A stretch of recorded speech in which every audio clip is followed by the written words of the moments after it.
everyone, Cassius here, welcoming you back to the Shakespeare Minute. Today, in a very special episode of Shakespeare Answers, I take on the question of why Cassius?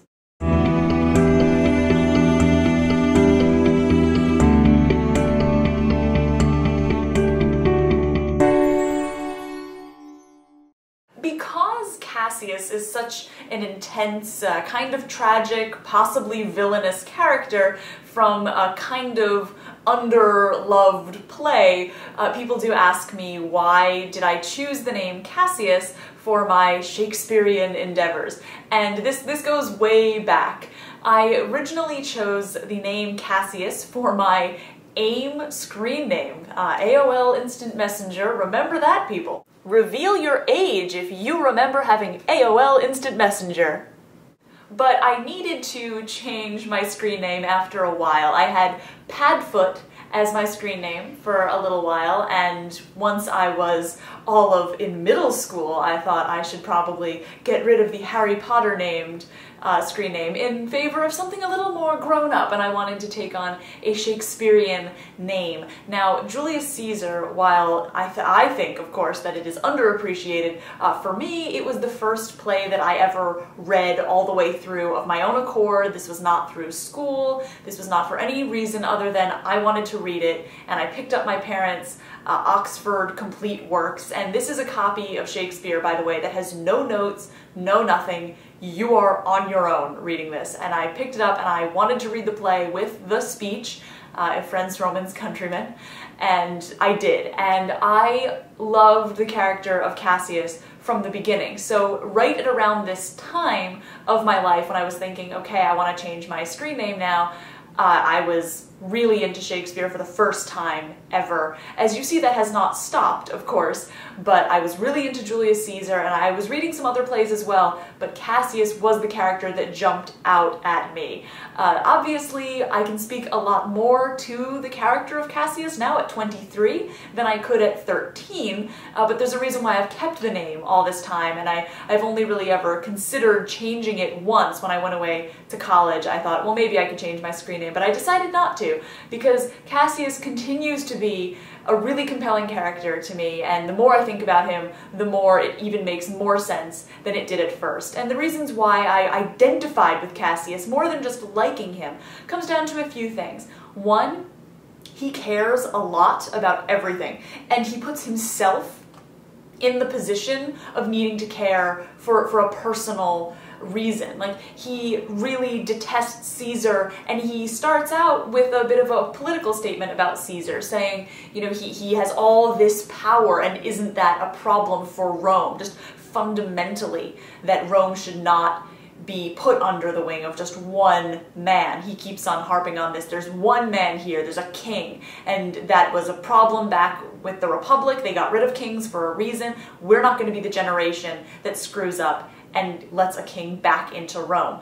Which brings us to the personal element here. He feels personally culpable if Caesar takes charge. He's able to say that it's his life on the line here, and it's his life at stake if Caesar succeeds. And he knows this, and he is willing to say, I will stake my life on this cause of removing Caesar, because it is something I feel so passionately about. It is wrong that he should be the one in charge. And I really feel like someone getting that deep into something, while in lots of other plays it leads to a villain, because a villain says, I don't like what's going on and I want to just mess with it, like Iago or Richard III. In the case of Cassius, that isn't so. And the way that I know that Cassius is not a villain is how people react to his death.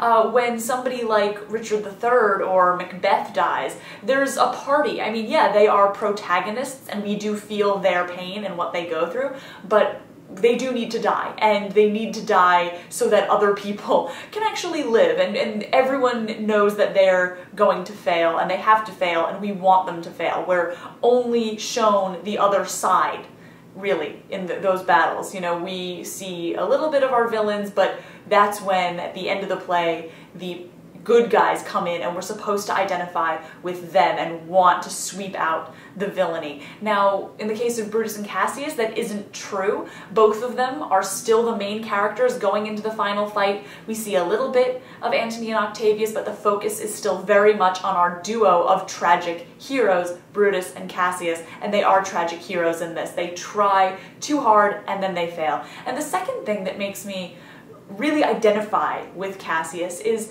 that he knows his own flaws. He does, and he idolizes Brutus because of this. He sees in Brutus a stoic, statesman-like figure, someone who could wield some power, and he knows that he's not made of that metal. He'll never be the one in charge, the one who has that sort of calm, collected manner, and he knows that he's the one who's always tense and keyed up and can't really inspire in the same way. He's good at being, one step behind and, sort of pushing everything forward, but he's not the one that's going to get, the applause and the ability to really, be that figurehead, the one that people want to look up to. The way that Cassius really wants to stick with Brutus shows that he knows that they're complements of each other and that they need this partnership, and Cassius certainly knows he needs it, and that's why he cedes so much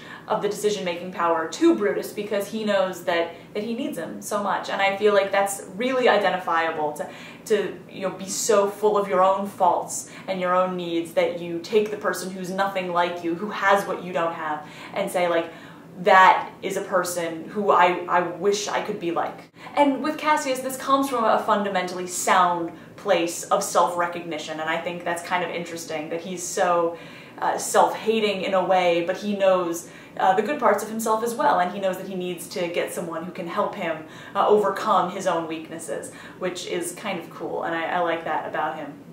Of course, he is a major hothead, and every minute to him, because in my first point, like I said, he takes everything so personally, it's very intense for him. Every instant is really intense for him, and that's why he so idolizes that stoicism that Brutus manages to have for some reason. Cassius has no idea, how Brutus does what he does.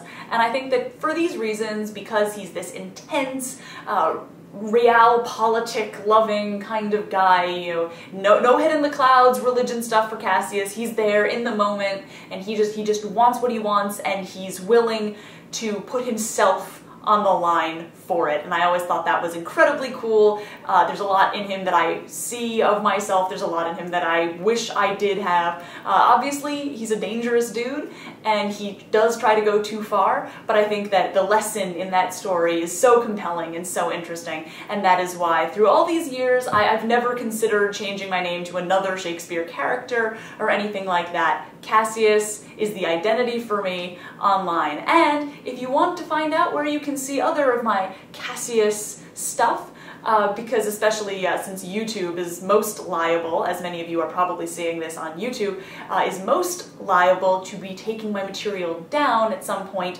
you can follow me on Blip, on my blog, theshakespeareminute.org. You can follow it on Facebook in the link. All of these are linked, of course, in the description. And besides those, there is Tumblr and Twitter, and on the Facebook, Tumblr, and Twitter, there's plenty of other Shakespeare tidbits, much faster paced, like little comedy stuff in there as well. If you're familiar with any of those social networking sites, then definitely check me out there as well. I hope to see you around the interwebs in all of my other incarnations. But with that, I end my discussion of my name, Cassius. Cassius 614 in many of my other areas, of course, besides just YouTube. That's my birthday, June 14th. Nothing deep or Shakespearean about that, but yeah, June 14th. Just turned 23 recently, like I said. And with that, I bid you adieu for this episode of the Shakespeare Minute. Till next time, of course, I'm Cassius. Think of the world.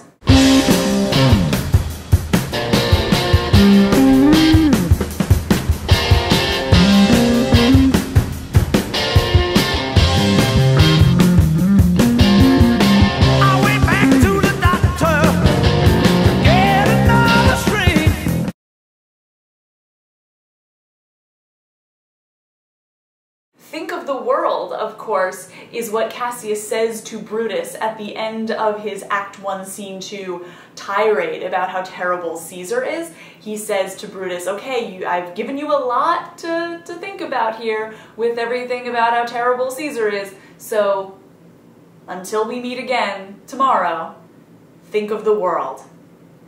Be worried about what's going on and join me, because you know you have to.